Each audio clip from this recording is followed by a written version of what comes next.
দুই প্রকার নারীদের রোজা আল্লাহ কখনোই কবুল করবেন না। এরা সারাদিন না খেয়ে কষ্ট করে রোজা রাখবে, বিনিময়ে আল্লাহ পাক তাদেরকে কোনো প্রতিদান দিবেন না।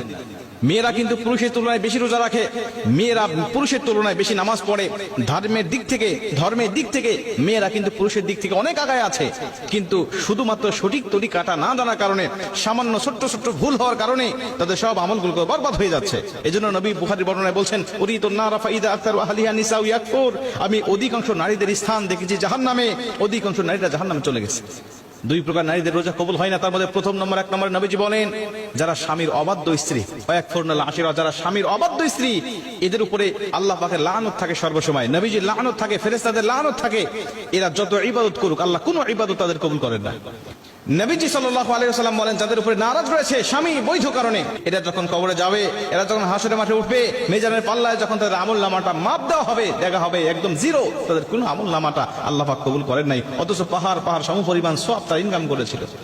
স্বামীর অবাধ্য হওয়ার কারণে নবীজি সাল্লাল্লাহু আলাইহি ওয়াসাল্লাম বলেন, কোন স্বামী যদি স্ত্রীকে একান্তভাবে পেতে চায়, কিন্তু স্ত্রী যদি তার স্বামীর ডাকে সাড়া না দেয়, আল্লাহ পাক সারা রাত ফেরেশতারা তার উপরে লানত করতে থাকে, আল্লাহ পাক লানত করতে থাকে। এজন্য স্বামীর কথা শুনতে হবে। নবীজি বলছে স্বামীর গুরুত্ব কত বেশি যদি কোনো মেয়ে জানতো, আর আমি নবীজি যদি আল্লাহর পরে কাউকে সেজদা দেওয়া জায়েজ হতো, বলে দিতাম প্রতিটা স্ত্রীকে তার স্বামীকে যেন সেজদা দেয়। মুসলমান ভাইরা আমার, দুই নম্বরে নবীজি সাল্লাল্লাহু আলাইহি ওয়াসাল্লাম বলেন, ওই সমস্ত নারীদের কোনো ইবাদত আল্লাহর দরবারে কবুল হয় না যেই সমস্ত স্ত্রীরা, যেই সমস্ত মেয়েরা বেপর্দায় চলাফেরা করে। আজকে রমজান মাস, দেখবেন মার্কেটে চলে যাবেন, রাস্তাঘাটে বিভিন্ন জায়গায়, শপিং মলে দেখতে পাবেন অধিকাংশ জায়গায় বেপর্দা নারীর সরাসরি। বেপর্দা নারী নিজে গুনাহ করে, তার দিকে যে পুরুষ তারায় তাকায় তারও অগণিত গুনাহ উঠতে থাকে। এই জন্য বেগানা নারী শুধুমাত্র নিজে গুনাহ অর্জন করে তা নয়, অন্য পুরুষদেরকে গুনাহ অর্জন করায় সহযোগিতা করে। অন্য পুরুষ গুনাহ করে যত গুনাহ ইনকাম করতে থাকে, ওর একটি পার্সেন্টেজ আল্লাহ পাক ওই মহিলার আমল নামায় দান করতে থাকে।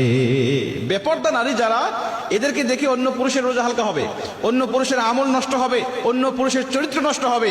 আর ও বেপর্দায় চলার কারণে আল্লাহ পাক তার আমল নামাটাকেও ঘাটতি করে দিবেন, তাকেও গুনাহ দিবেন, আল্লাহ পাক তার স্থানটাকেও জাহান্নামে করে দিবেন। এরা অনেক সওয়াব ইনকাম করেছে, অনেক নফল নামাজ পড়েছে, অনেক ফরজ রোজার পাশাপাশি নফল রোজাও রেখেছে, কিন্তু বিনিময়ে তাদের আমল নামাটা জিরো হয়ে থাকবে। কেন?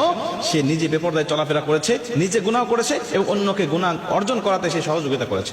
এজন্য আমি আপনাদেরকে অনুরোধ করব, যারা মহিলারা আমার আলোচনা শুনছেন, আপনারা অবশ্যই এই দুইটা বদ অভ্যাস যদি আপনার মধ্যে থেকে থাকে, আপনি বদ অভ্যাসগুলো পরিত্যাগ করেন। আশা করা যায় সারাদিন আপনি না খেয়ে কষ্ট করে রোজা রাখতেছেন, এই রোজাটা আল্লাহ পাক অবশ্যই আপনার কবুল করবেন। কিন্তু যদি এই অভ্যাসগুলো থেকে থাকে, নবীজির হাদিস অনুযায়ী শুধু সারাদিন না খেয়ে কষ্ট করতেছেন, বিনিময়ে